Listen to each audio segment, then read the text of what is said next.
Recibimos de esta manera también para empezar a hablar de violencias y hablar de femicidios, la situación, cómo nos atrapa en este mundo hoy, y para eso queremos hablar con Bettina Coropi, que es fiscal de instrucción de violencia familiar. Queremos presentarla y sumarla a este living para comenzar a hablar de esto. Buenas tardes, Bettina, ¿cómo estás? Buenas tardes, ¿cómo les va? Bueno, Betina, escuchábamos recién al doctor contarnos y hablar también acerca de la violencia que existe en la sociedad en general y también las violencias extremas. ¿Cómo es la evaluación que vos haces con respecto a esto? ¿Cómo estamos viviendo hoy en sociedad las violencias y los privilegios que hay también en el mundo de los varones con respecto a las mujeres? El fenómeno de la violencia de género es sumamente complejo para analizarlo, tiene múltiples aristas, las razones, digamos, pero creo que el análisis que acaba de hacer el doctor Estoda es de los más lúcidos que he escuchado.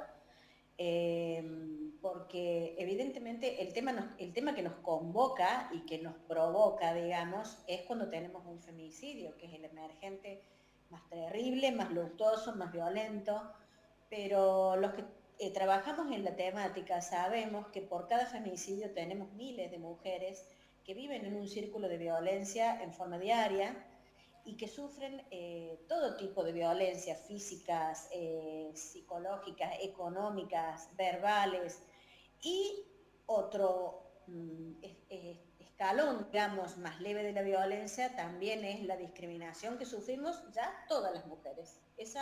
De esa no zafamos ninguna de nosotras.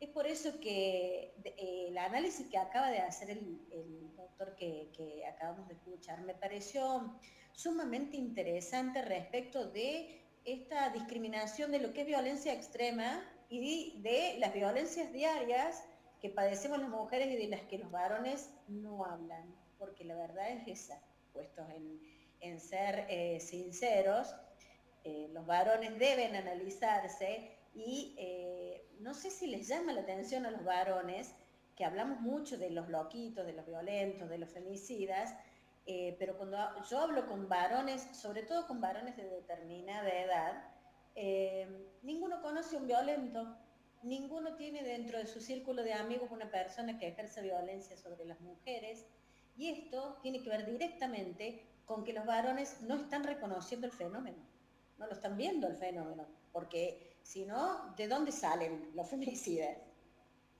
Doctora, yo estoy pensando en lo que usted nos está contando y la he escuchado hablar, sobre todo cuando empiezan a aparecer otra vez en agenda estas cuestiones, porque los números de Córdoba son de todo el país, son espantosos, hay una muerte cada 30 horas, y me pregunto, ¿no? Esta reflexión sobre los varones que le empezamos a hacer.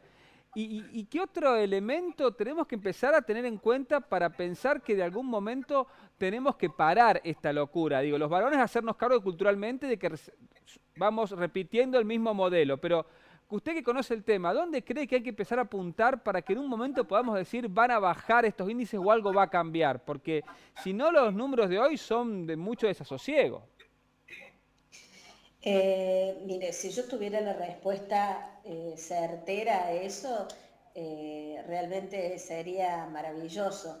No tengo una respuesta unívoca a qué es lo que concretamente se puede hacer, una cosa, digamos, que se pueda hacer y que cambie sustancialmente las estadísticas y los números. Creo que esto va a llevar mucho tiempo todavía y me parece que es fundamental que dos ejes importantísimos, que eduquemos en la igualdad y en la no discriminación, en el respeto hacia la mujer y hacia todas las diversidades, ¿no? Hacia todas las personas. Hablo de la mujer porque es el tema que nos convoca, pero verdaderamente nuestra sociedad tiene que aprender a respetar las diferencias y a respetar las diversidades, por lo cual creo que uno de los ejes fundamentales es la educación y yo apuesto mucho a la gente que viene atrás nuestro, digamos, a los chicos, a los jóvenes, creo que tienen una forma de encarar las relaciones interpersonales mucho mejor que la nuestra, mucho más igualitaria. Eso por un lado. Y por otro lado, claramente los varones se tienen que posicionar desde otro lugar y entender eh, ¿A qué nos referimos las mujeres cuando reclamamos igualdad? Cuando pedimos no discriminación.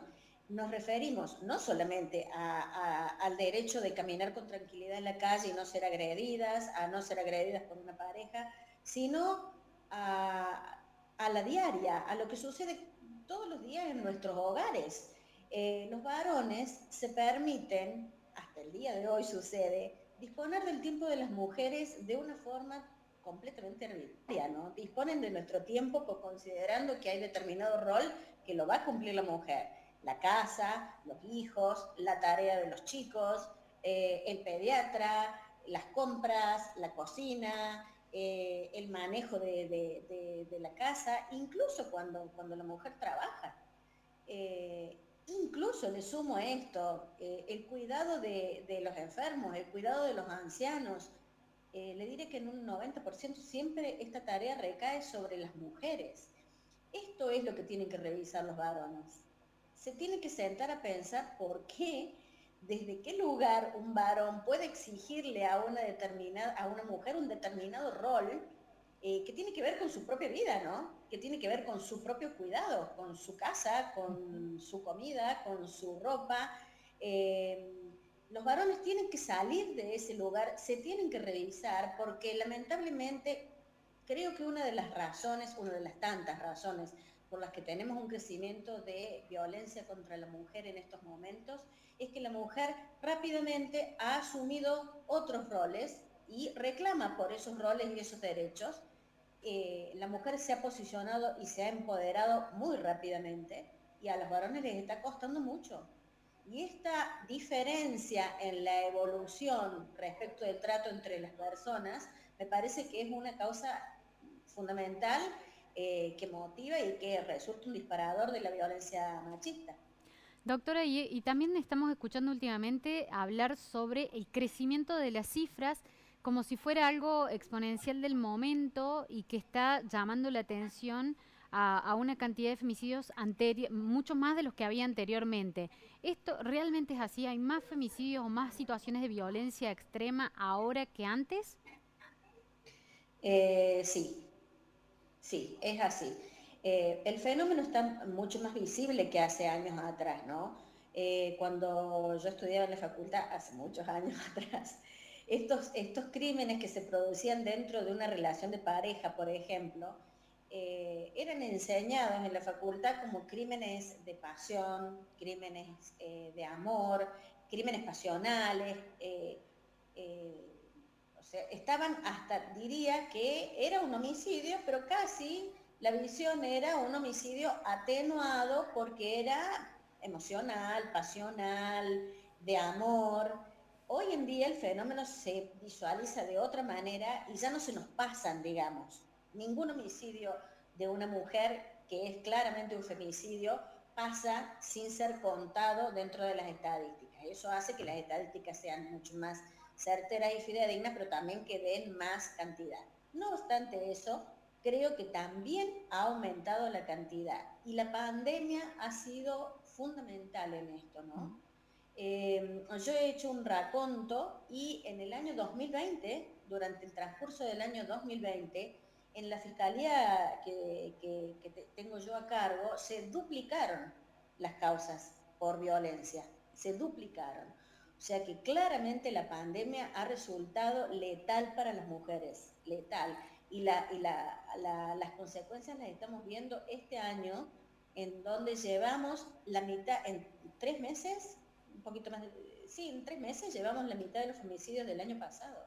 Es muy preocupante el aumento de la violencia y el aumento de la violencia letal mucho más todavía. Doctora, ¿y cómo está viendo la respuesta que se le puede dar desde la justicia, incluso también desde el Estado? Porque esto usted que decía que aumentaron la cantidad de presentaciones, hemos escuchado de gente que nos cuentan que están desbordados en tribunales trabajando, recibiendo estas denuncias. Sabemos de problemas también en el polo sanitario a la hora de llegar y tener que hacer allí una presentación. ¿Qué mirada tiene usted sobre las respuestas que está dando el Estado en sus poderes a las personas que son víctimas de este problema?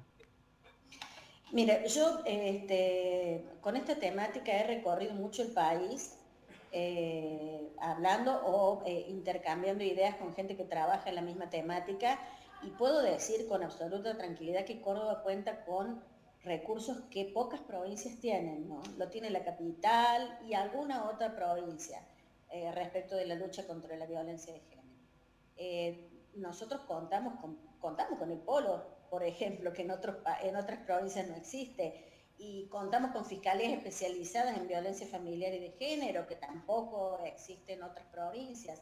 O sea, tenemos los juzgados de violencia, que en este momento son 6. O sea, tenemos una estructura importante de respuesta, pero claramente el fenómeno nos está desbordando. O sea, no sería ciego no darse cuenta que tenemos una estructura importante, una estructura que no es común en el resto del país. No obstante eso, con esta estructura, así y todo, el fenómeno es tremendo y suceden cosas como las que acaba de denunciar usted. En el polo tenemos a veces déficit en la respuesta, en las fiscalías también los tenemos. En un juzgado, por ejemplo, en los juzgados de violencia, las fiscalías investigamos los delitos que se producen en este marco, pero los juzgados son los que toman las medidas de prevención y de protección a la víctima. Por ejemplo, lo que comúnmente se llama la perimetral, la exclusión del hogar. En cada turno del juzgado, de cada uno de los juzgados, entran aproximadamente 500 causas. Causas que se tienen que atender en forma inmediata porque uno no sabe en qué causa va a resultar un hecho aún peor que el denunciado, aún más luctuoso. Por eso le digo que el fenómeno es tremendo, es avasallante, y en Córdoba se trata de dar respuesta a todas y cada una de las denuncias, pero evidentemente a veces resulta insuficiente. Muchísimas gracias, Bettina Croppi, por estar aquí presente en Ciudad U con nosotros. Seguiremos seguramente consultando y hablando sobre el tema. Lo queremos tener presente en agenda para que sigamos muy de cerca el fenómeno. Es cierto, y además yo quiero destacar una cosa, porque por trabajo que hacemos con otras organizaciones sociales sabemos que la doctora Croppi está siempre allí. Cuando ocurre un caso la llaman por teléfono, día feriado, fin de semana, la doctora también atiende, y en esto lo quiero destacar porque por casos particulares pudimos conocer también de su actuación, doctora. Bueno, muchas gracias, muchas gracias. Trabajar en esto, y que trabaje en esto porque realmente tiene vocación. Es dura la temática, es complicada, así que yo lo hago realmente convencida de que mi trabajo de alguna manera sirve y llega, porque es duro trabajar en esto. Muchísimas gracias. Gracias, doctora Croppi.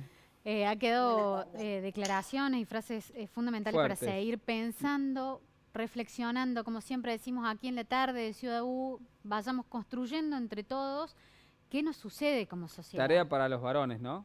Tarea para los varones. Las también. mujeres han avanzado, ahora necesitamos del acompañamiento de los varones.